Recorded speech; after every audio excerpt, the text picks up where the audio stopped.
Ce n'est qu'une partie de ces engins de la mort déjà collectés dans une dizaine de comptoirs installés à Kinkala, à Mbanzandouga, à Mindouli, à Kinkembo, à Lulombo, à Kindamba, sur la quinzaine de centres retenus.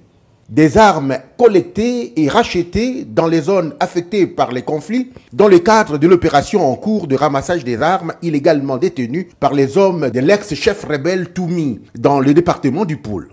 À ce jour, 1875 armes et plus de 3000 détonateurs TNT ont été déjà remis dans le lot des PMACA, mais aussi des fusils de chasse calibre 12 de fabrication locale que les ninjas Tsiloulou, librement à visage découvert, faisant la queue devant les centres de récupération et de rachat, remettent ce qu'ils possèdent comme armes, recevant en contrepartie 30 000 francs CFA en ce qui concerne le fusil calibre 12, contrairement au PMACA qui coûte la mirobolante somme de 150 000 francs CFA. Moi, j'ai remis un arme, on m'a donné 150 000 francs. À mi-parcours de l'opération et au rythme où elle se déroule, sans incident, et avec l'afflux massif des ex-combattants galvanisés par le dernier message du pasteur Toumi, chaque arme étant remise en échange d'argent, à la commission ad hoc mixte et paritaire où l'on procède à la découpe avant de les brûler. Il reste que nous n'avons pas visité Kimbedi,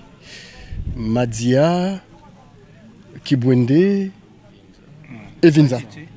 Et donc il reste Gomatete. Donc il reste à peu près 5 centres que l'on va visiter.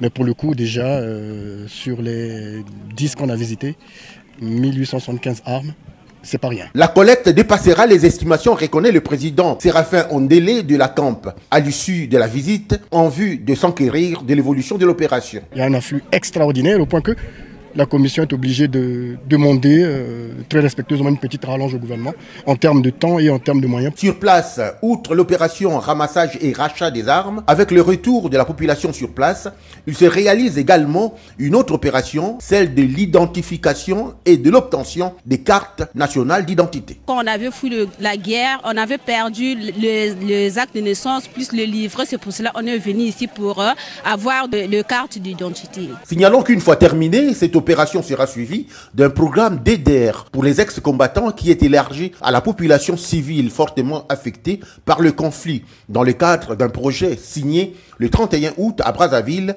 par les Nations Unies et le gouvernement congolais. Le coût de l'opération est arrêté à 8,3 milliards de francs CFA qui leur fera bénéficier des programmes d'appui de financement des micro-projets.